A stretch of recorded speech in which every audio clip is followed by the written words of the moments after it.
une étude qui est celle de TCI Research, qui est menée chaque année au niveau européen et justement qui, je dirais, étudie les raisons de satisfaction d'une expérience touristique, d'un séjour touristique. Et donc vous voyez que le premier critère, c'est le lien, c'est l'accueil, non pas du professionnel, parce que souvent quand on parle d'accueil, on parle des professionnels, mais de la population locale. Sentiment de sécurité, on en a parlé cet après-midi, c'est le deuxième critère.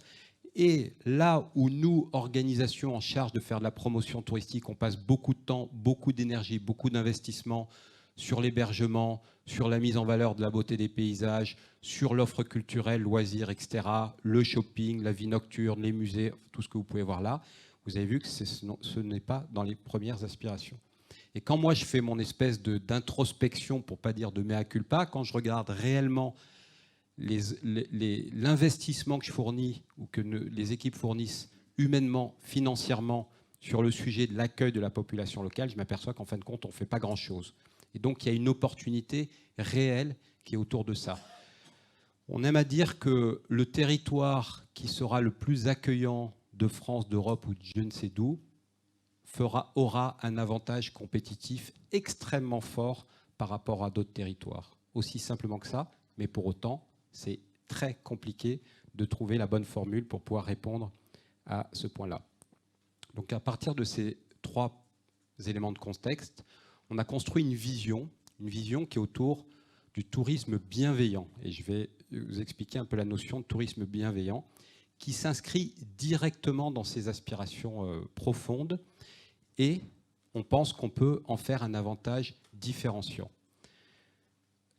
C'est le choix que nous faisons de traiter les choses positivement, de parler d'avantages et pas parler d'inconvénients, de ne pas être dans la réaction, mais plutôt d'être dans l'anticipation par rapport à ces sujets-là.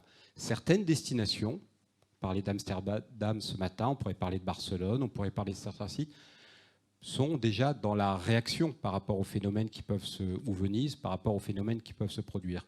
Nous, aujourd'hui, on a encore, entre guillemets, ce luxe de ne pas être acculé dans une situation qui est mauvaise pour pouvoir plutôt regarder les avantages de ces situations. Et à partir de là, on a défini le tourisme bienveillant au travers de cette matrice. Cette matrice, elle a 4 dimensions. Elle a une dimension environnementale, elle a une dimension économique, sociétale et météorologique ou climatologique. Rien de nouveau par rapport au tourisme durable, vous allez me dire. Si ce n'est qu'on essaie d'élargir encore plus le spectre de notre responsabilité, de notre conscience et de notre responsabilité par rapport à nos métiers. Effectivement, on n'est pas simplement sur la dimension environnementale, qui, je dirais, est la plus simple, entre guillemets. On introduit une dimension économique. Économique, ce n'est pas simplement dire qu'on génère tel chiffre d'affaires, on génère tel taux d'occupation, on génère tant d'emplois. Économique, c'est d'aller beaucoup plus loin, d'en regarder par exemple la typologie des emplois que nous créons. Et sur notre secteur, notamment, il y a beaucoup d'emplois saisonniers. C'est de savoir les compétences, est-ce qu'on va les chercher localement ou on va les chercher ailleurs. C'est même de s'intéresser sur la fiscalité des entreprises dans lesquelles nous investissons énormément. En l'occurrence, pour Auvergne-Rhône-Alpes Tourisme, on a une stratégie digitale qui est très, très agressive, on va dire. Donc, du coup, on se préoccupe de savoir où est-ce qu'on investit notre argent. Dans le domaine économique, c'est tout ça. C'est la typologie d'économie que le tourisme développe. Est-ce que c'est une économie qui est circulaire ou elle est prédatrice? Est-ce qu'elle est symbiotique? Donc, elle s'appuie sur le vivant ou pas? C'est toutes ces questions derrière l'économie. Là, vraiment, on a synthétisé à l'extrême. Et sociétal, c'est 2 enjeux. L'enjeu, c'est le fameux rapport visiteur-visité dont on parlait auparavant. Et le deuxième enjeu, qui est un enjeu de société, et non pas un enjeu de tourisme, qui est l'appréciation de la différence culturelle. Et là aussi, l'actualité, notamment ces derniers jours, nous rejoint. Je mets en exergue encore ces sujets-là, et le tourisme est au cœur de ces préoccupations. Donc le tourisme bienveillant, c'est un tourisme effectivement qui va prendre en jeu toutes ces dimensions. Petite parenthèse sur l'histoire du climat et de la météo, on l'a pris en compte non pas comme incidence, comme dérèglement climatique, comme l'incidence de l'environnement qui a un impact sur le climat, on le prend plutôt comme comment on se joue des saisons pour développer son tourisme. Donc tout de suite, on est sur des notions de tourisme 4 saisons. On est sur des notions, nous, on a une activité de sport d'hiver qui est extrêmement développée. Donc on peut se poser des questions. Est-ce qu'on a raison de vouloir faire skier des gens en plein été sur des glaciers? Est-ce qu'on a raison de vouloir équiper en neige de culture les stations? On pourra répondre à ces interrogations s'il y en a et gérer nos propres paradoxes. Est-ce qu'on a raison de vouloir élargir ce qu'on appelle les ailes de saison? Tout ça, c'est dans le domaine, dans cette partie de météo. Et donc, je reviendrai sur cette notion, on a développé cette vision du tourisme bienveillant que je vous propose peut-être de redécouvrir pour ceux qui étaient en plénière au travers d'un film.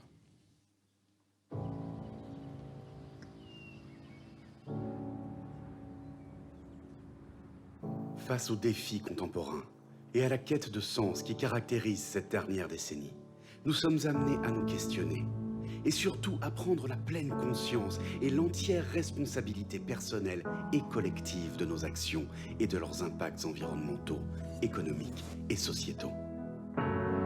Nous croyons au tourisme bienveillant comme le fil rouge de cette nouvelle voie. Nous entendons un tourisme qui s'adresse à tous, ancré dans chaque territoire, profitable durablement et équitablement pour chacun de ses habitants et de ses acteurs. Nous entendons aussi notre capacité à ralentir, à prendre le temps nécessaire pour recevoir, écouter, partager et se nourrir de nos cultures respectives. Par bienveillance, nous entendons le respect du vivant, du rythme des saisons, des hommes et des femmes. Nous en appelons à toutes les parties prenantes, en particulier aux voyageurs car nous croyons en la puissance du collectif et en notre capacité à agir chacun dans nos périmètres d'influence. Nous sommes conscients que cette démarche va nous amener à faire des choix audacieux. Nous sommes prêts à nous engager dans cette voie pionnière qui nous guidera vers un tourisme plus raisonné.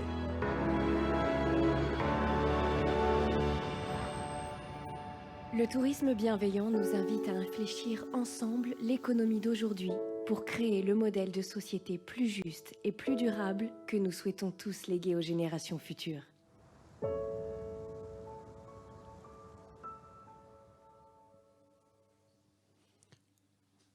Voilà en ce qui concerne notre vision. Avant de rentrer dans le détail, je vais rebondir sur quelques mots qui ont été prononcés au travers de cette vidéo. On parle de nouveaux indicateurs. Et effectivement, aujourd'hui, l'activité touristique telle qu'on la mesure ne prend pas en compte un certain nombre de dimensions. Donc il va falloir redéfinir des indicateurs. C'est essentiel. La deuxième chose, c'est qu'on parle de faire des choix, et parfois audacieux. Je vais vous donner des illustrations extrêmement concrètes.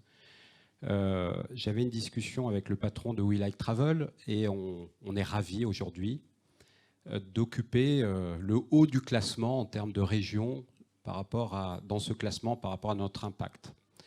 Et pour autant, peut-être que ce n'est pas si bienveillant ce qu'on est en train de faire. Peut-être que c'est contradictoire de vouloir être dans le haut des classements et de faire du tourisme bienveillant. Pourquoi? Parce que quand je discute avec mon équipe digitale, ils me disent, tu sais, Lionel, c'est pas si compliqué que ça. On ressort les best-sellers, les meilleures destinations, les recettes, la fondue savoyarde, tu vas voir, ça fait un carton, il y a un super engagement. On attrape des nouveaux fans, etc., etc. Et tout.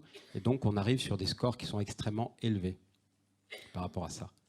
Et or, le tourisme bienveillant vise à mieux répartir son tourisme dans l'espace et dans le temps, vise à faire découvrir de nouvelles pépites en tant que telles. Et donc, quand on va devoir faire les choix audacieux, et ce temps est arrivé, puisque nous, on est en train de construire nos plans 2020, il va falloir qu'on se pose les bonnes questions, en tout cas qu'on fasse des choix, qu'on fasse des arbitrages, et peut-être qu'on renonce à des indicateurs qui, jusqu'à maintenant, étaient les bons. C'est une illustration extrêmement concrète. Ça ne veut pas dire qu'on est des écologistes. Ça ne veut pas dire qu'on ne va pas faire des choses qui peuvent paraître paradoxales.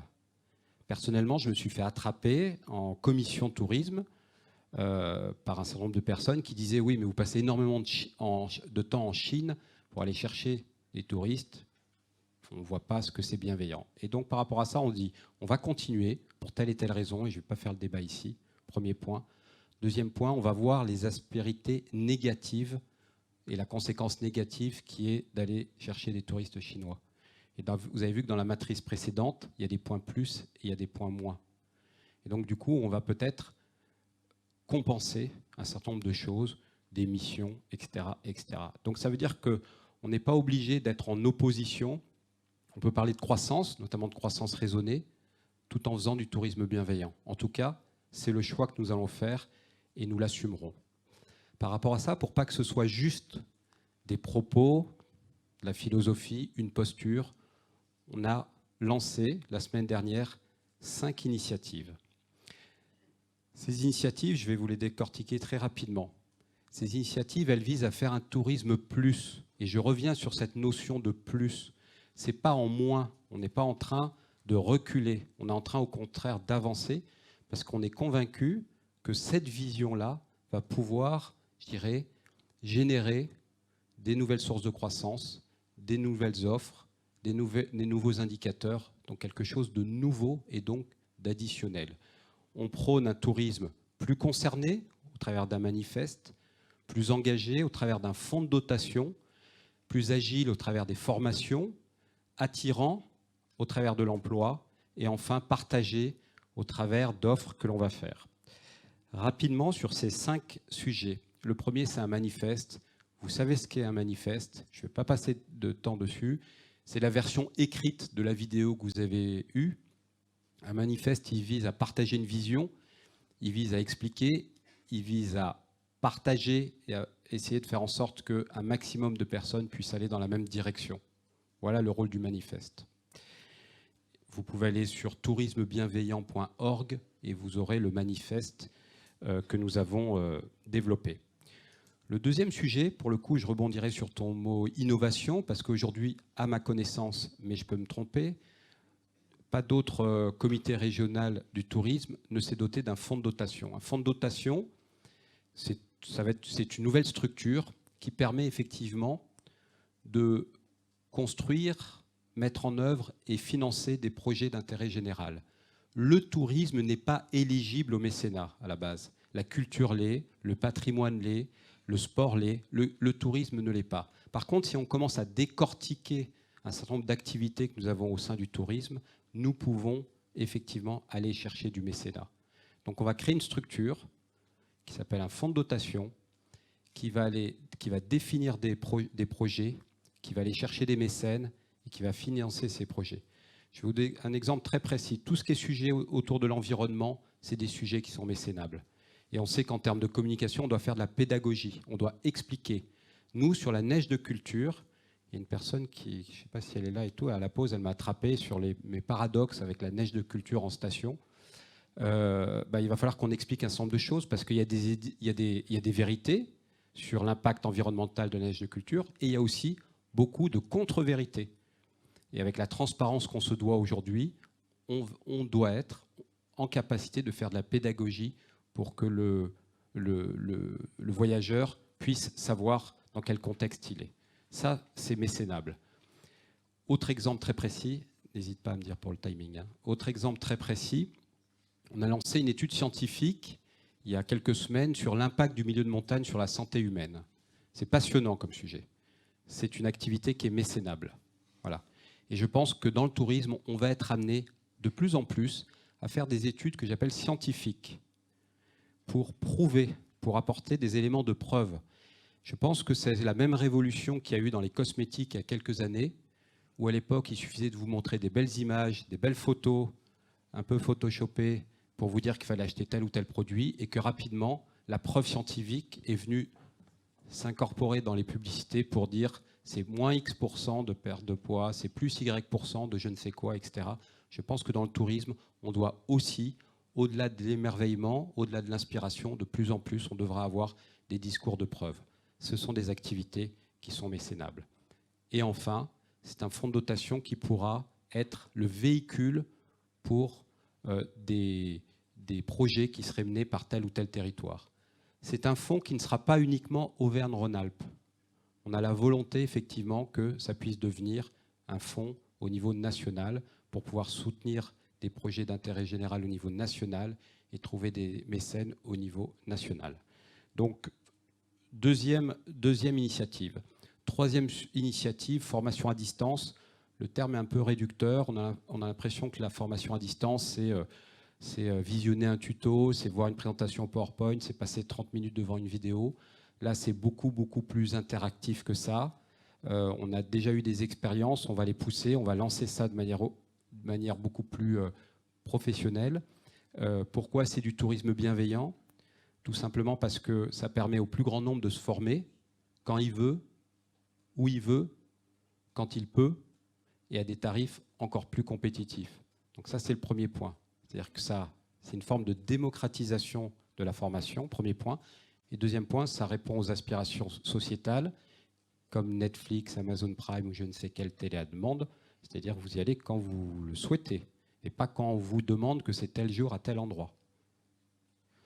Et le dernier point, c'est que 50% du coût d'une formation, c'est tout sauf la formation. C'est le transport, c'est l'hébergement. Et puis, je vous passe les détails sur l'impact environnemental, le fait de devoir se déplacer. Donc, troisième sujet, troisième initiative, la formation à distance. Quatrième initiative, l'emploi. Ce n'est pas du rôle d'un comité régional du tourisme de se soucier de l'emploi. Et pour autant, si on commence à saucissonner les métiers des uns et des autres, on est sûr de ne pas atteindre notre vision. Pourquoi dépenser des centaines de milliers d'euros à faire de la publicité si vous avez un déficit de postes non pourvus sur votre secteur? On a une croissance en termes de création d'emplois qui est extrêmement forte aujourd'hui et on n'arrive pas à pourvoir à peu près une 50 000 postes dans la restauration, dans l'hôtellerie. Donc c'est un sujet de préoccupation, d'une part, et c'est un sujet bienveillant. L'emploi, c'est peut-être une des choses les plus importantes dans nos vies respectives. Donc s'intéresser, travailler sur l'emploi, pour nous, ça s'inscrit dans le tourisme bienveillant. Et à partir de là, on a lancé avec une entreprise privée une plateforme de l'emploi touristique dans laquelle il y aura toutes les offres, ou un maximum d'offres d'emploi à pourvoir, là pour le coup sur la région et un peu au-delà, que ce soit depuis l'emploi saisonnier jusqu'à l'emploi de directeur général d'une structure. Donc tous les emplois seront concernés. Et la touche que nous avons rajoutée, c'est donner du sens. Ce n'est pas juste un emploi, c'est je rejoins un secteur. Et ce secteur, il est extraordinaire pour telle et telle raison. Donc c'est la première valeur ajoutée qu'on apporte à une société privée qui, elle, a créé la plateforme. La deuxième valeur ajoutée, c'est l'accompagnement. On trouve un emploi, ce n'est pas juste une action qui est ponctuelle. On doit suivre la personne qui a pris cet emploi dans le temps. Et donc là, on a fait un lien avec nos programmes de formation, trajectoire, pour pouvoir les accompagner. Tout ça sur le même site. Donc, quatrième initiative et avant-dernière, c'est la plateforme d'emploi.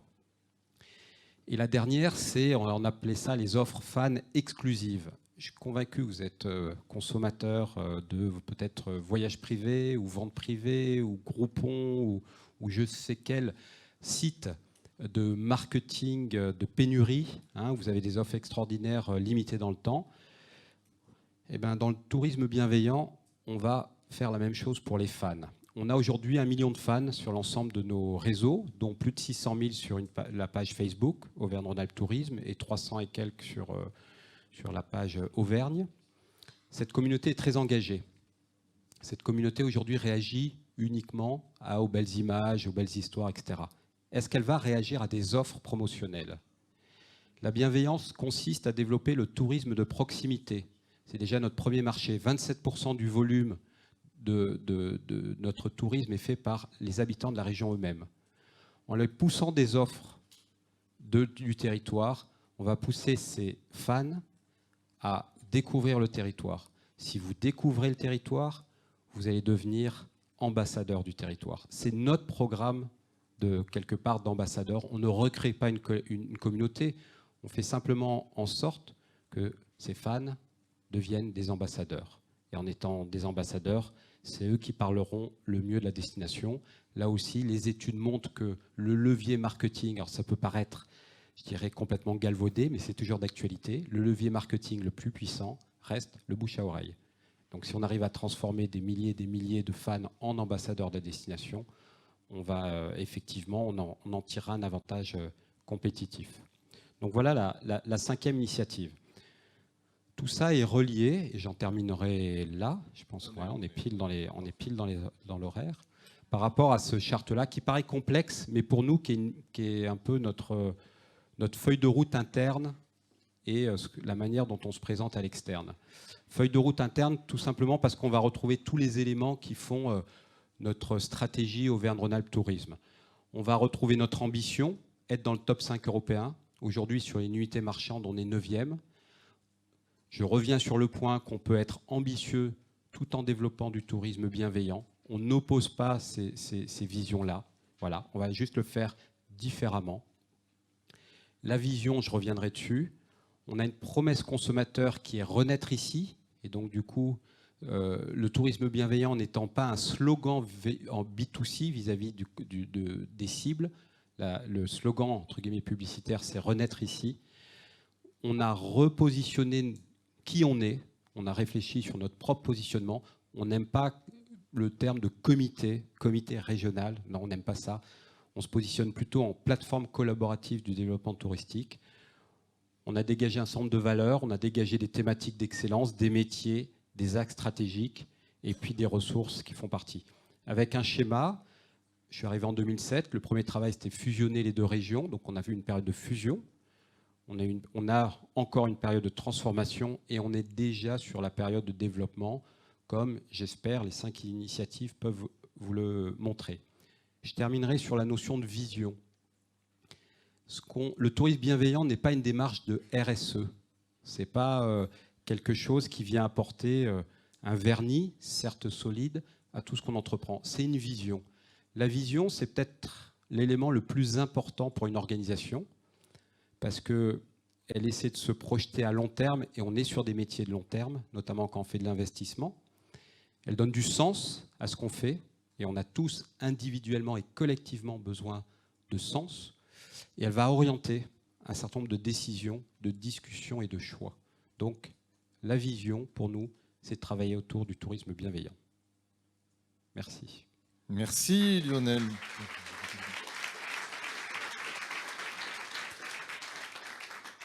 Rythme parfait, tempo parfait, une demi-heure de questions. Tu as évoqué le mot de contradiction. Forcément, tu vas être interrogé là-dessus, d'une manière ou d'une autre. Moi, j'avais une première question avant de vous passer le micro. Ce micro va balader, vous vous présenterez juste rapidement si vous le souhaitez. Est-ce que ça veut dire que le CRT va s'engager rapidement dans une démarche de triple comptabilité ? Comptabilité sociale, comptabilité environnementale, associée à la manière de traiter classiquement les bilans et la compta des entreprises. Compta au sens compta du terme. Compta, gestion, ce qu'on appelle la triple compta, à savoir qu'on intègre de manière prouvée, éprouvée, les dimensions environnementales et sociales dans la compta. Alors la réponse est oui, peut-être pas de manière aussi pointue qu'on peut l'attendre, mais ça me permet quand même de rebondir sur le travail qu'on a fait en interne. Le tourisme bienveillant, on a lancé cette notion il y a 1 an, et honnêtement, on ne savait pas trop où on allait. Et le premier travail qu'on a fait, c'est qu'on a travaillé sur la bienveillance au sein de notre organisation. Et vous savez que ce n'est pas évident de travailler sur la bienveillance quand vous venez de clôturer un plan social qui s'est transformé en plan de départ volontaire. Pourtant, il faut travailler sur la bienveillance. Donc on a travaillé sur la bienveillance, on a fait un séminaire sur la bienveillance. Premier temps fort. Deuxième temps fort, on a passé au crible toutes nos actions, tout notre plan d'action, selon la matrice qu'on vous a montrée, qui est une matrice simpliste. Les puristes trouveraient qu'il y a beaucoup mieux, beaucoup plus élaboré, et ils auraient raison. On a essayé de faire quelque chose de simple, et on a passé en revue toutes nos activités. Et on a, pour la petite anecdote, on a déménagé les 2 sites, et on est allé dans ce sens-là. On a essayé de faire des sites éco-responsables dans plein de choses. Alors des petits détails, mais qui ont leur importance, parce que c'est les petits pas qui font après les grandes enjambées. C'est les gobelets, on n'a plus aucun gobelet, etc., etc. Je vais passer tous les détails. Mais tout ça pour vous dire qu'on a passé en revue tout ce qu'on a fait. Et c'est là, on a pris des orientations, et c'est là où on est face à nos propres contradictions. Je vous parlais du digital, il y en a d'autres. Et donc, soit on arrêtera, soit on compensera. Merci. Le moment est venu pour les questions, on va se partager. Hein. Voilà, je vais passer le micro. Merci beaucoup. Une observation, deux questions très rapides. Une observation, je trouve vraiment super chouette votre initiative, même si on sent bien que vous allez inventer en cheminant. Et donc, dans cette contribution modeste pour vous aider à inventer, enfin, pour vous aider, espèce de prétentieux, pour vous poser des questions, pour vous aider. Moi, je suis universitaire sur un campus dédié au tourisme qui s'appelle Campus Explorer, donc je ne sers pas à quelque chose. Simplement, on travaille beaucoup sur la notion de compte d'exploitation environnementale en le rehabillant complètement. Et vous avez fait référence, ce que disait aussi notre animateur préféré, aux indicateurs, à redéfinir les indicateurs. Et c'est une question, j'aimerais bien savoir comment vous voyez intuitivement un peu les indicateurs sur lesquels vous pourriez fonder un peu votre démarche. C'est le premier point. Et j'ai une deuxième question qui est beaucoup plus simple. Sur le fonds de dotation, que je trouve vraiment futé, vous avez beaucoup parlé de mécénat, mais c'est un fonds de dotation de mécènes ou c'est un fonds de dotation de la région qui fait des aides économiques? Bon, la première question que vous avez posée, c'est peut-être la question la plus complexe. Je n'ai pas la réponse, donc j'ai besoin de gens comme vous pour définir ces indicateurs. On a eu la discussion à la pause avec Guillaume Cromer sur le sujet et on a convenu de se voir pour effectivement définir ces différents indicateurs. On a rejoint aussi, vous savez qu'il y a un groupe interministériel qui doit rendre ses conclusions pour être étudié en novembre, là très prochainement au niveau français. Et le sujet des indicateurs est également un sujet avec un certain nombre de réflexions. Donc, on n'a pas la prétention de vouloir inventer les choses, on n'est pas pionnier dans beaucoup de domaines et on a besoin justement d'experts pour pouvoir les définir, ces indicateurs. Et il y a quand même un certain nombre de choses qui peuvent être utilisées. Ce que je veux dire, il y a l'intention, il y a la volonté. Il y a un an, on a sorti 5 trucs. Donc je suis convaincu que dans quelques mois, si on se voit, je pourrais vous dire voilà les indicateurs sur lesquels on travaille. Aujourd'hui, je ne suis pas en capacité de le faire. Mais j'arrêterai de présenter notre tourisme régional uniquement en disant on fait 20 milliards d'euros, 170 000 emplois, 8,9% du PIB. Car aujourd'hui, c'est notre credo et on dit que ça. On n'est pas en capacité de dire autre chose. Donc dans 6 mois, je le saurai. Voilà. Concernant le deuxième point, non, ce n'est pas un fonds de dotation régional. En plus, juridiquement, on ne pourrait pas. Donc c'est vraiment on crée une structure. Là, aujourd'hui, cette structure, elle verra le jour juridiquement le premier trimestre 2020. Et là, aujourd'hui, on est dans le tour qui consiste à aller chercher entre 5 et 10 entreprises qui veulent être fondateurs de ce fonds pour pouvoir apporter les orientations qu'on souhaite. Donc là aussi, on apprend en marchant quelque part, mais on fait les choses step by step. Et la région ne pourra pas mettre de l'argent dans ce fonds. Donc voilà. Et c'est encore moins un objet de défiscalisation pour la région, ça c'est pas du tout le sujet, quoi. Il y avait une question là, je crois.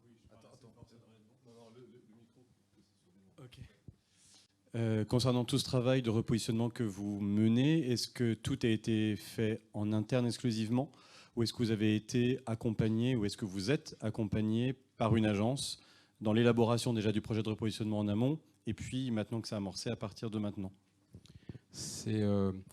On a été accompagné sur la promesse Renaître ici par une agence, effectivement, parce que la difficulté, mais c'est un des chartes qu'on voulait montrer, on va vous le montrer quand même.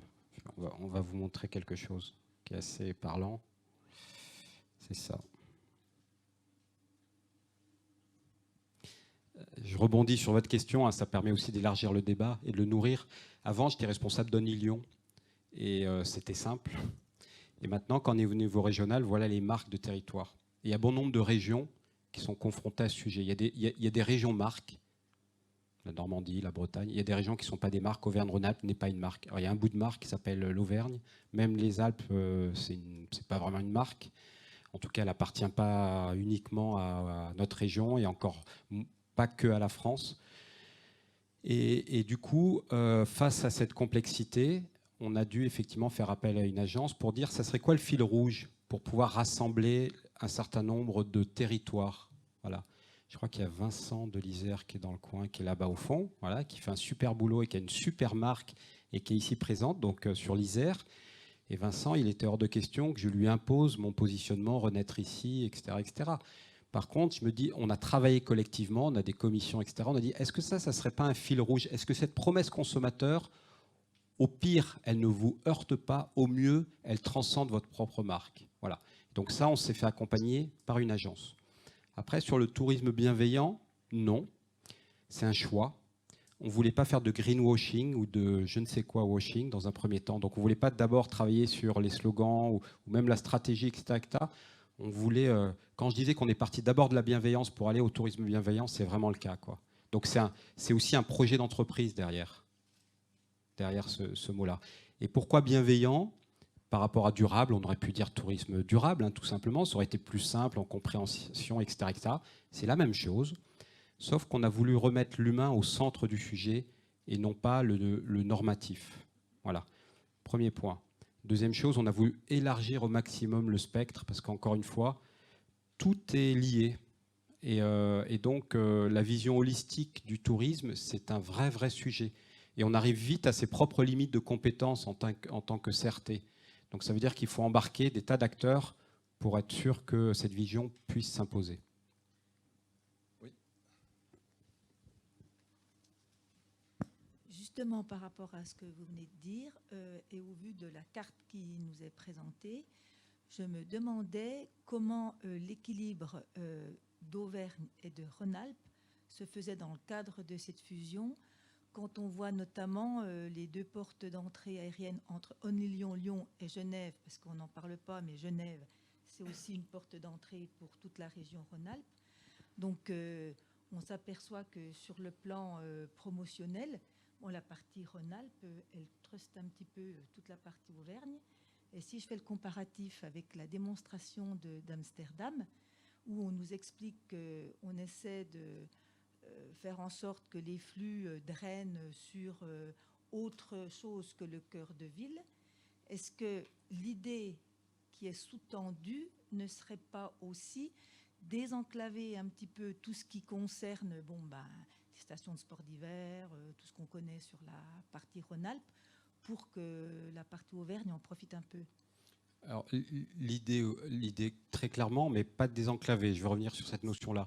L'idée, c'est d'avoir une meilleure répartition dans le temps et dans l'espace du notre tourisme. C'est pour ça qu'on ne peut pas du tout parler d'overtourisme, et c'est pour ça qu'on peut avoir la prétention d'être dans le top 5 tout en étant bienveillant. Aujourd'hui, pour vous donner les chiffres, 15% du tourisme se fait sur la partie Auvergne, dans cette grande région, et 85%. Voilà. Donc c'est une réalité. Ce que vous dites, c'est une réalité. Voilà. Je fais un petit comparatif qui, bien sûr, est très modeste, mais moi, je représente le département du Jura. Et donc, je vois sur la carte qu'il y a quelque chose qui a été oublié, ce sont les montagnes du Jura. Parce qu'en matière de marque, toute la partie Bugey et donc sud de l'Ain fait partie de la grande région. On travaille d'ailleurs dans le collectif avec les deux régions. Tout à fait. Donc c'est un petit oubli. À chaque fois que je présente cette marque, j'ai une marque qui s'y retrouve pas, et je suis fallait ravi bien que je fasse un petit... parce que j'ai la. Non, donc je rajouterai, je vous promets, la marque, et vous avez raison de le souligner. Mais effectivement, le tourisme bienveillant vise à mieux répartir ce tourisme-là. La bonne nouvelle, c'est qu'on peut vraiment y arriver. C'est pas un vœu pieux. Quand vous développez le tourisme de proximité, c'est notamment poussé, et notamment le centre, et avec la métropole qui quand même concentre beaucoup d'habitants, leur donner un réflexe d'aller vers l'ouest et pas uniquement vers l'est. Les derniers chiffres de l'été montrent qu'il y a un niveau de satisfaction des professionnels qui a été supérieur sur la partie Auvergne que sur la partie Feu Rhône-Alpes. Voilà. Donc, ça progresse, mais effectivement, c'est un des objectifs. Voilà. Et pas désenclaver. On ne pousse pas les gens, on ne leur dit pas tu faisais du ski, va faire du thermalisme. Ça ne marche pas comme ça. Donc, les vases ne sont pas aussi communicants que ça. Et surtout, dans cette notion de tourisme bienveillant, on ne veut pas opposer les notions. On ne veut pas les mettre dos à dos. On ne veut pas mettre bienveillance égale décroissance. On ne veut pas mettre ski contre randonnée, parce que le ski, certains y voient aussi dans les aménagements, etc., un certain nombre de sujets environnementaux. Ils ont raison dans une partie. Ils ont tort dans d'autres, parce qu'il y a aussi pas mal d'idées reçues là-dessus. Donc le tourisme bienveillant vise aussi, en termes de pédagogie, à rétablir une certaine vérité. Et on est tous responsables et on est tous concernés. Parce que sinon, le tourisme, on a l'impression que c'est l'objet de tous les maux et qu'on est responsable de beaucoup de choses. On a une part de responsabilité, c'est clair, mais on a aussi des solutions à proposer. Si on extrait le sujet des marques, pour l'instant, est-ce que les professionnels de la région quels qu'ils soient, ont été associés à la démarche de tourisme bienveillant. Autrement dit, je reformule ma question différemment, est-ce que cette démarche de tourisme bienveillant aurait pu naître à une autre époque que celle qui a suivi une fusion avec les départs volontaires que tu évoquais, où il fallait que les équipes en interne retrouvent de la bienveillance aussi? Autrement dit, avez-vous travaillé principalement en interne ou pas? Alors, les professionnels ont été associés, j'allais dire, qualitativement, de par les groupes de travail qu'on a montés, de par la représentation de notre conseil d'administration, etc. Après, honnêtement, à chaque fois qu'on fait cette présentation, on est convaincu que les gens s'y retrouvent. Mais donc, on n'a même pas besoin de les associer, entre guillemets. Mais je m'adresse à des citoyens avant de m'adresser à des professionnels. Et je suis convaincu que vous vous retrouvez là-dedans. Donc, du coup, quand on présente ça aux professionnels, il n'y en a aucun qui nous disent « Mais attends, mais il ne faut pas aller là, quoi. C'est juste, parce que c'est juste pas possible. » Donc, oui, on a associé, mais il y a une telle résonance aujourd'hui qu'on n'a rien inventé, hein, honnêtement. Hein. On fait en sorte de vouloir imposer maintenant cette vision et de ne pas en faire une démarche RSE. Je fais vraiment la différence. Hein. C'est pas OK, on a une vision, c'est ça, et puis on fait de l'environnement ou du social parce que c'est important. Non, non, c'est là où on veut aller. Ça, c'est une grosse différence. Oui, j'avais une question. Hop, je suis là. Quelles étaient vos mesures concrètes justement pour que cette vision elle soit descendante? Est-ce que vous avez comment vous avez prévu la pérenniser dans le temps? Est-ce que vous avez un calendrier, voilà, des équipes qui seront dédiées spécialement à ça, faire le relais auprès des territoires, plus de moyens financiers, concrètement pour que cette vision elle ne meure pas et puis qu'elle se réalise après à une échelle plutôt micro? Elle ne mourra pas puisque elle va dicter toutes nos décisions, toute notre façon de travailler, etc. Au moins déjà des 64 collaborateurs. Si on n'a pas la prétention de pouvoir embarquer un maximum de personnes, en tout cas, au moins les 64 collaborateurs, de par leur plan d'action, de leur façon de travailler, ça s'inscrira dans le tourisme bienveillant. Ça c'est une évidence puisque c'est une vision, encore une fois. Et après, encore une fois, je le redis, et je recite Vincent qui est là-bas au fond, hein, où on avait des discussions tout à l'heure sur ces sujets-là, et Vincent avait déjà un certain nombre d'idées, des choses qu'il avait déjà prévues et qui vont venir nourrir cette vision. Donc ça ne peut pas retomber. Honnêtement, hein, ça peut paraître prétentieux de dire ça, mais ça ne peut pas retomber. C'est comme si demain on disait, bah, tiens, il y a un effet de mode là. Le sujet environnemental est un effet de mode. Et dans un an, on ne s'en parle plus. Non. Dans un an, dans 2 ans, dans 3 ans, dans 4 ans, dans 5 ans, etc. Et tout. On en parlera différemment, mais ça va dicter beaucoup de décisions. Donc c'est pour ça. C'est pour ça qu'on regarde des aspirations sociétales et pas simplement des motivations de voyageurs. Il y avait des questions par ici. Non.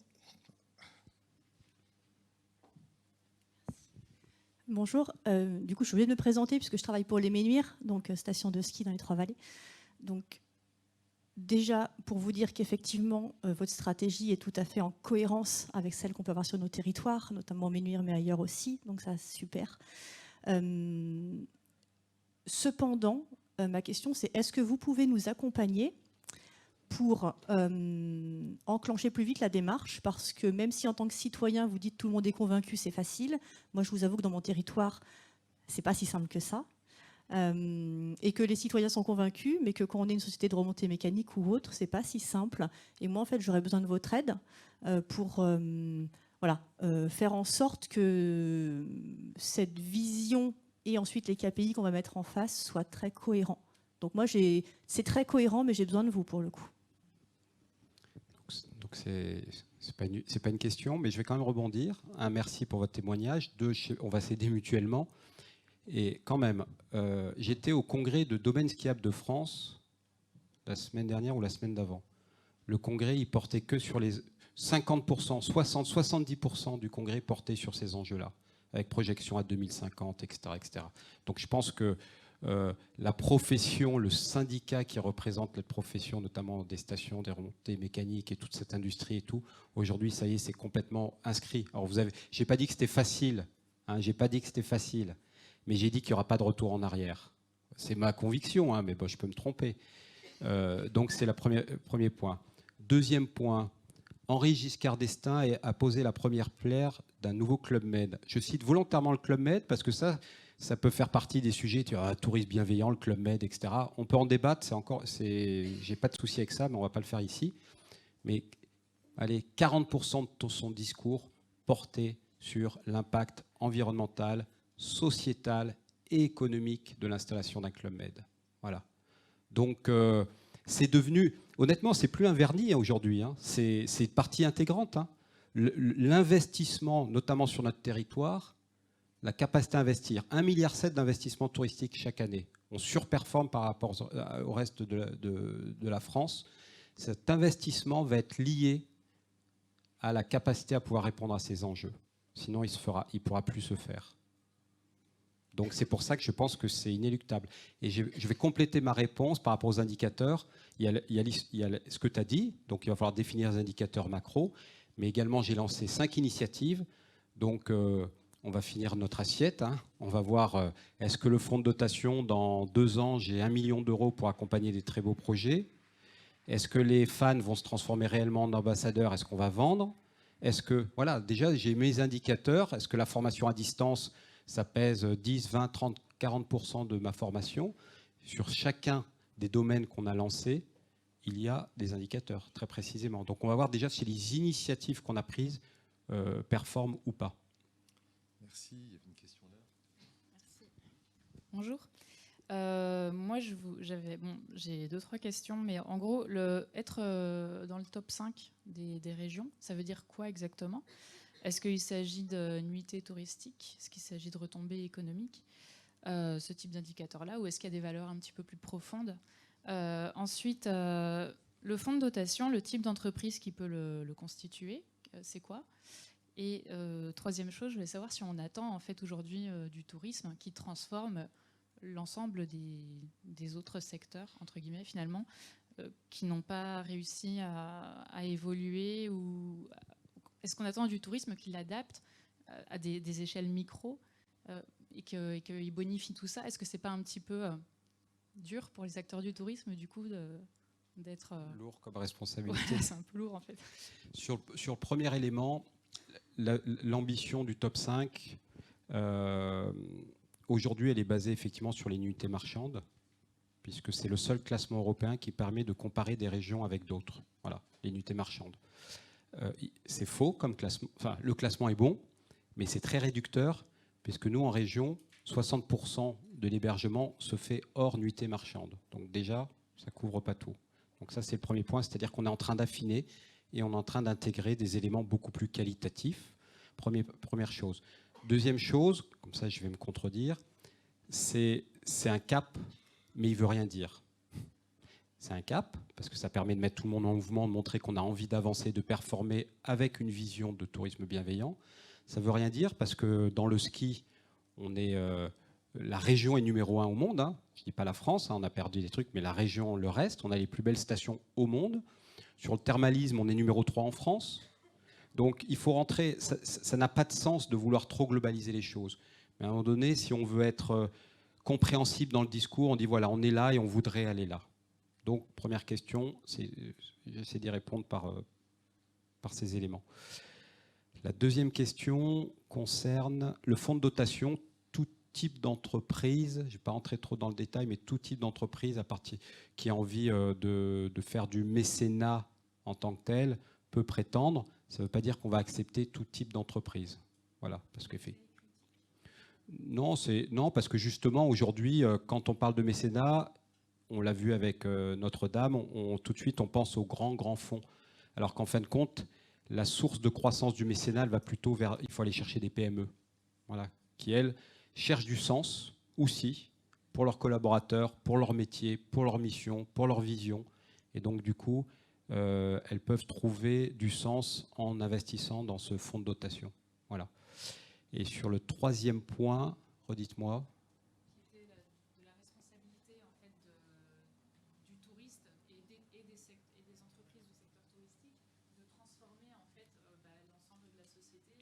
Ouais, moi, en tout cas, on n'a pas cette prétention.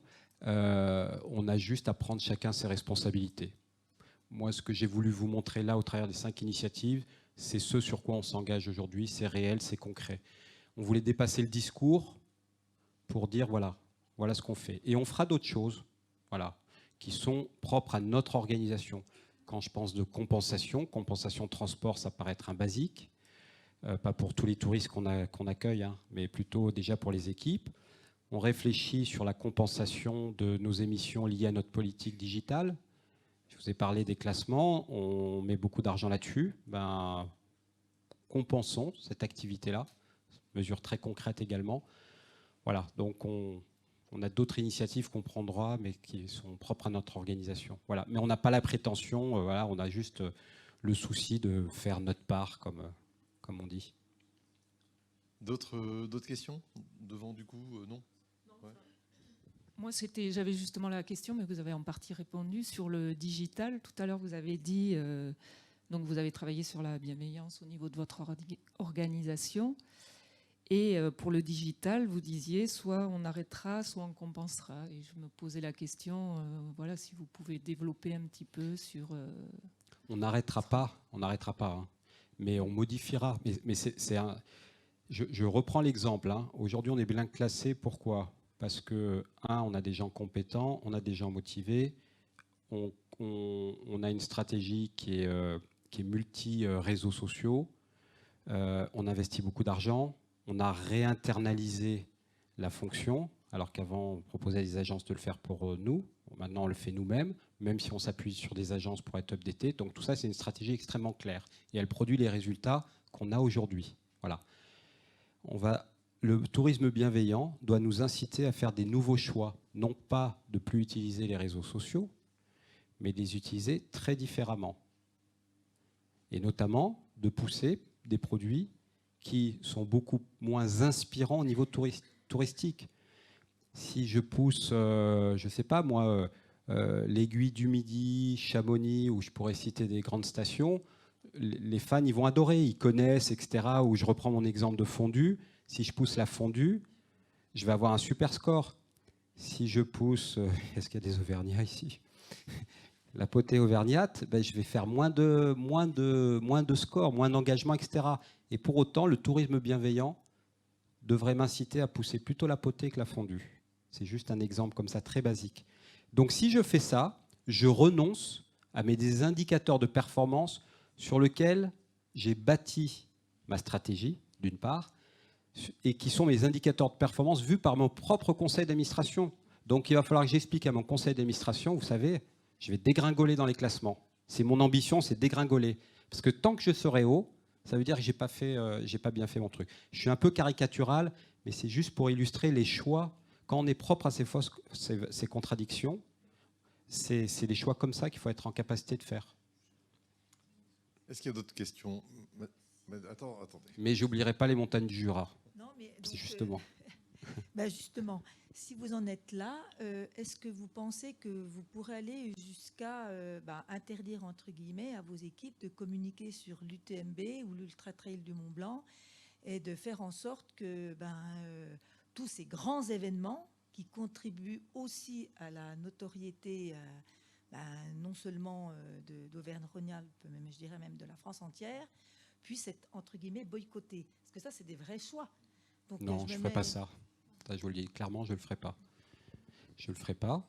Déjà, je n'interdis pas. Premier point. Deuxième point, là aussi, on pourra avoir le débat sur l'apport de tous ces événements. Hein, il y en a beaucoup.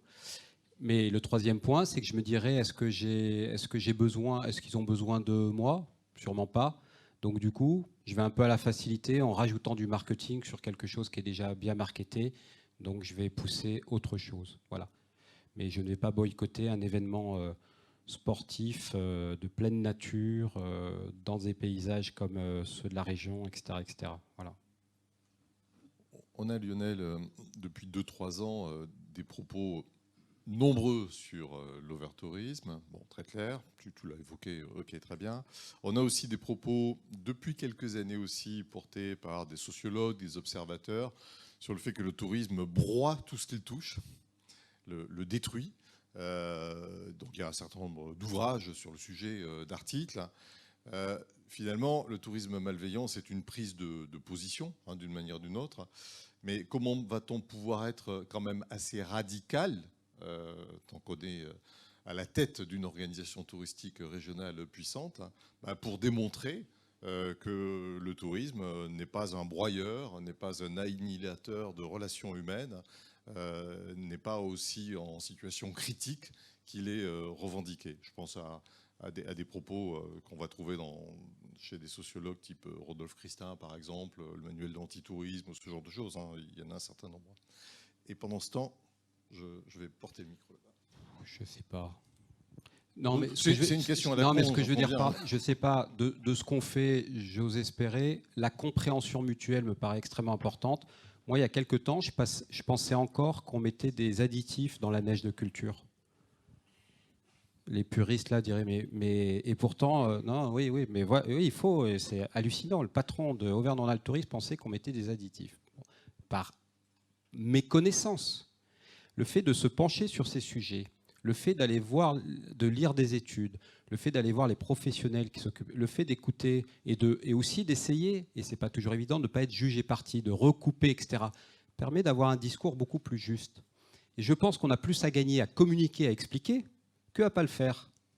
Et je pense qu'aujourd'hui, et notamment les acteurs de la montagne, ont un discours environnemental qui n'est pas suffisamment fort. Ils n'en font pas un avantage compétitif. C'est soit on a peur d'en parler, soit on en parle quand on nous attaque sur le sujet.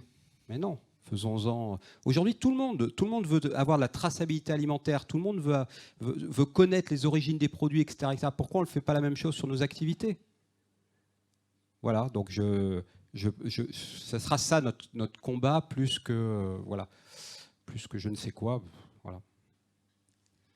Alors, bonjour, je vais agir du coup, intervenir en tant que citoyen. Dans cette logique-là, ma question va exactement dans ce sens-là et rebondit sur la question de madame.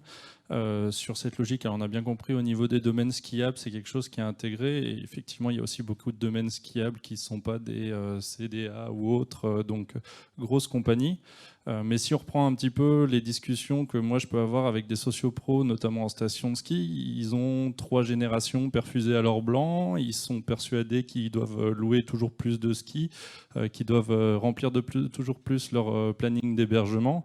Si on va même plus loin un peu, vous avez évoqué l'exemple du Club Med. Bon, venant de Samoin, j'ai eu le droit aussi au discours de Monsieur Giscard d'Estaing sur cette logique-là, de Monsieur Henri, bon, bref, sur cette logique-là, et finalement on a eu une construction du Club Med où pour préparer le chantier, on a eu un déneigement qui s'est fait dans une pente où il y avait des tétras. Donc voilà, il y a eu une amende contre le Club Med de 400 000 €. Il y a un domaine skiable qui est surchargé et où il y a une progression voulue de la CDA du domaine skiable vers un domaine Natura 2000. Voilà. Est-ce que vraiment, dans cette logique-là, il n'y a pas un moment, malgré cette bienveillance, on va devoir aussi être plus que dans la volonté de convaincre, mais aussi peut-être de sanctionner? Je ne sais pas, je ne suis pas là pour appliquer des sanctions, en tout cas, je suis là pour comprendre. Je suis là aussi pour essayer de creuser au maximum derrière les intentions et derrière les discours. Donc c'est marrant parce que j'ai le don d'apporter les sujets qui font polémique.